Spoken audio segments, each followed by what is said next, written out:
முருகா. என் அன்பு பிள்ளையே, இப்பொழுது நேரத்தை வீணாக்காமல் இதை கேள் தங்கமே. நீ எதிர்பார்த்த நபரிடமிருந்து உனக்கு அழைப்பு வர போகின்றது. நீ உன்னுடைய கணவரின் அன்பிற்காக மிகவும் ஏங்குகின்றாய். நீ கேட்ட அன்பு அவரிடமிருந்து உனக்கு கிடைக்கவில்லை.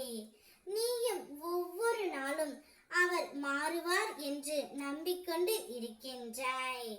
அவர் என் மீது எப்பொழுது முழுமையாக அன்பு வைப்பார், பாசம் வைப்பார் என்று ஒவ்வொரு நாளையும் நீ ஏக்கத்துடன் கழித்து வருகின்றாய்.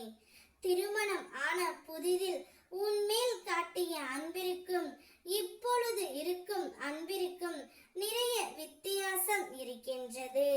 அன்பு குறைந்து விட்டதாக நீ எண்ணுகின்றாய். சிறு சிறு சண்டைகள் வந்தாலும் ஆரம்ப காலத்தில் அது பெரியதாக இல்லை. சமரசம் குறுகிய காலத்திலேயே நடந்துவிட்டது. ஆனால் இப்பொழுது இந்த கோபம் தணியும் காலம் பெரியதாகி விட்டது. அதனால் உன் மீது அவர் கொண்ட பாசம் குறைந்து விட்டதாக எண்ணி நீ வருத்தப்படுகின்றாய்.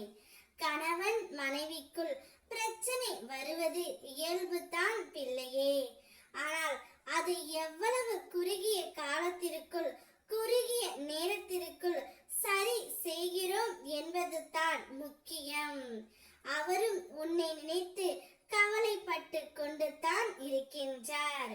பொய் என்று நினைக்காதே, இதுதான் உண்மை. உங்கள் திருமணம் இருவரின் சம்மதத்தோடு தான் நடைபெற்றது. நான் தான் உங்கள் இருவரையும் சேர்த்து வைத்தேன். எனவே இதில் சந்தேகம் கொள்ளாதே. நான் சொல்வதை நம்பு. நிச்சயம் அவர் மனம் மாறி உனக்கு அழைப்பு விடுக்க போகின்றார்.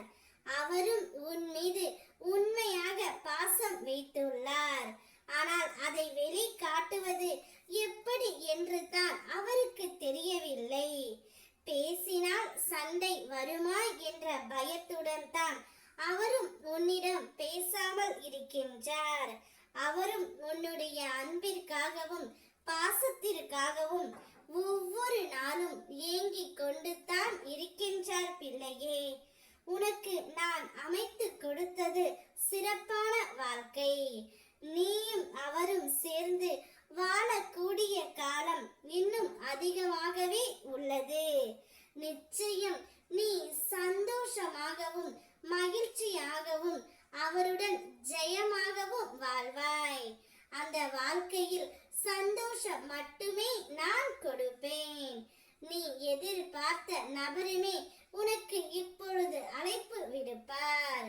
சந்தோஷமாக இரு. ஓம் முருகா.